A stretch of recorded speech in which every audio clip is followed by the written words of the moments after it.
குரு அஷ்டடிவன் நேயர்கள் அனைவருக்கும் வணக்கம். 26 மே மாதம் 2026 செவ்வாய்க்கிழமை. மேஷம், ரிஷபம், மிதுனம் 3 ராசிக்கான தினப்பலன். மேஷ ராசிக்காரர்களுக்கு திங்கட்கிழமை இருந்த சூழல் தான் இப்போ செவ்வாய்க்கிழமை தொடர்வதாக இருக்கிறது. ஏன்னா சந்திரன் உங்க ராசியிலிருந்து 6ஆம் இடத்துல தான் திங்கட்கிழமை இருந்து செவ்வாய்க்கிழமை அதே தான் இருக்கு. ஏன்னா அதோட சொந்த நட்சத்திரமான அஸ்த நட்சத்திரத்தில் இருக்கின்றது. அதனால திங்கட்கிழமை இருந்த மன ரீதியான இருந்த ஒரு வேகம், ஆற்றல் அது முழுமையாக மறைந்ததாக தான் இருக்கும். ஏன்னா 6ஆம் இடம்ன்றது மறைவு ஸ்தானம், மன ரீதியான ஒரு முடிவு எடுக்காத தனமும் இருக்கும். ஏன்னா உங்க ராசிநாதன் அஸ்வினி நட்சத்திரம் கேது நட்சத்திரத்துல இருக்கிறதுனால உங்க ஆற்றல் வெளிப்பாடு புத்திசாலித்தனமா இருந்தாலும் செயல்ல ஒரு விதமான குழப்பம் தொடர்வதாக தான் இருக்கும். இது உடல் நலத்தையும் நோயின் தன்மையும் பாதிப்பதாக இருக்கும். பணம் சார்ந்த விவகாரங்கள்ல கடன் வாங்குறது கொடுக்கறதுலயும் ஒரு பிரச்சனையை உண்டாக்குறதா இருக்கும். இருந்தும் உங்க 2ஆம் இடத்துல புதன் சூரியன் ஆதித்ய யோகம் கொண்டு இருக்கிறதுனால புத்திசலமான ஆற்றல் கொண்டு ஒரு ஆளுமை கொண்டு செயல்படுங்க. உங்க ராசிநாதன் உங்க செவ்வாயில உங்க ஆட்சியா இருக்கிறதுனால பிரச்சனைகள் பெரிதாக தான் இருக்கும். இக்காணொலி உங்க ராசி கொண்ட நட்பு வட்டத்தில் பகிர்ந்து கொள்ளுங்கள். சப்ஸ்கிரைப் செய்து கொள்ளுங்கள். ரிஷப ராசிக்காரர்களுக்கு உங்க வீட்டுல இருந்து 5ஆம் வீட்டுல சந்திரன் அஸ்த நட்சத்திரத்துல இருக்கின்றது. இன்றைய நாள் உங்களுக்கு ஒரு சிறப்பான நாளாக தான் இருக்கும். வளபிர சந்திரன் அதோட சொந்த நட்சத்திரத்துல இருக்கு. பிள்ளைகளால சந்தோஷம், உங்களுடைய அறிவாற்றல் சிந்தனை எல்லாம் மேம்பட்டதா இருக்கும்.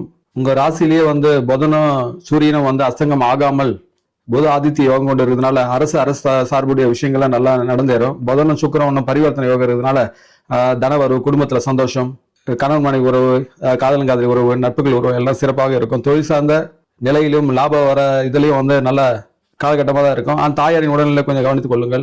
வாகனம் செல்லும்போது கொஞ்சம் கவனமும் சொல்லுங்க. ஏன்னா 12ல செவ்வாய் இருக்கின்றது, ஆட்சியா இருக்குது, வேகம் அதிகமா இருக்கும், அது விரைத்தை கொடுக்கும். சனி உங்க வீட்டை பார்க்கறதுனால ஆரம்ப கட்ட தடைகள் பின் தான் வெற்றி தருவதா இருக்கும். இந்த நாள் உங்களுக்கு சிறப்பான நாள் தான். வாழ்த்துக்கள். இக்காணொலி உங்க ராசிக்கு நட்படுத்தல் பகிர்ந்து கொள்ளுங்க. சப்ஸ்கிரைப் செய்து கொள்ளுங்கள். மிதுன ராசிக்காரர்களுக்கு உங்க ராசியில இருந்து 4ஆம் இடத்துல சந்திரன் சொந்த நட்சத்திரத்துல உட்காந்துட்டு இருக்கு.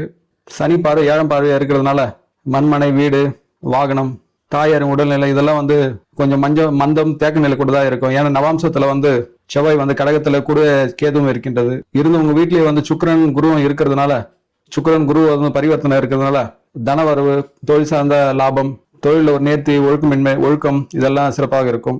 உங்களுடைய முயற்சி தைரியத்துல மட்டும் ஒரு விதமான மந்தம் இருக்கும். செய்யலாமா செய்யக்கூடாது குழப்பம் இருந்துட்டு இருக்கும்.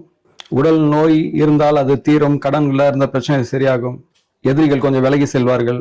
புத்தியில மட்டும் கொஞ்சம் வேகம் இருக்கும். ஏன்னா புதன் செவ்வாய் நட்சத்திரத்துல உட்காந்துட்டு இருக்கு. அதனால பேசும்போது வார்த்தைகளை கொஞ்சம் கவனித்து பேசுங்கள்.